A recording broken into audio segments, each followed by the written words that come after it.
Hi, I wanted to address the attacks on Black men. And we have seen, like in the last 2 months, all of the entertainers, all of the professional athletes, and now they pulled out their big gun, President Barack Obama. These are people who are so removed from the average Black man, but yet and still, they still feel that they have the right to come and attack Black men. They're not attacking white men. They're not attacking Hispanic men, Muslims, Jews, anybody, just Black men. Now, let's go back in history so that we can try to make you understand why we are so incensed that you feel that you have a right to attack our Black men. Now, there are many Black women that think it's all right to attack Black men because you've taught them over the last 300 or 400 years that also we don't have a right to defend our men and to stand with Black men. But I'm going to take you back. Let's go back to 1824.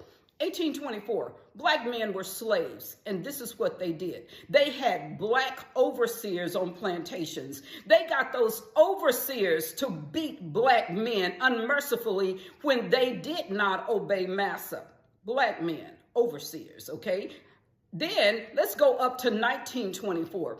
Then they had their little organization where they wore the white hoods and the white hats, and they did all of this to Black men. All of the lynchings that you saw in the South, they did that to Black men. Understand that. Now let's take it back up to 2024. You get Black athletes that Black men love, that Black men used to support and buy their jerseys and buy tickets to their games. Steph Curry, Magic Johnson, how dare you insult Black men by talking down to them and telling them who they must vote for. Magic Johnson, you should be ashamed of yourself.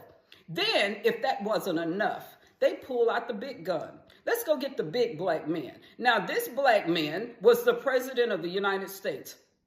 When he needed Black men and he came to all of the Black fraternal organizations, all of the Black churches saying how much he was going to do for Black men, all the Black men supported him. Now look at what's happened. Black men are not voting for Kamala Harris because she imprisoned so many Black men for minor infractions like weed possession. That is why they're not voting for her. They're also not voting for her because when they go to the grocery store, they cannot even buy a whole meal for their families for under $100. They cannot pay for car insurance or buy a new car for their 16-year-old because of what has happened in the last 3.5 years. They cannot buy homeowners insurance because it's gotten so expensive that they can't afford it. So Barack Obama, when you sit there in your castle looking down on the Black men that put you in office, you remember who put you there. Those were Black churches that you went to, Black deacons, Black stewards that were supporting you. And now you turn your back on them and you become one of the overseers. When they told you to go and talk to Black men like they were your slaves, you should have said, no way. These are the men that back me. That's what you should have said,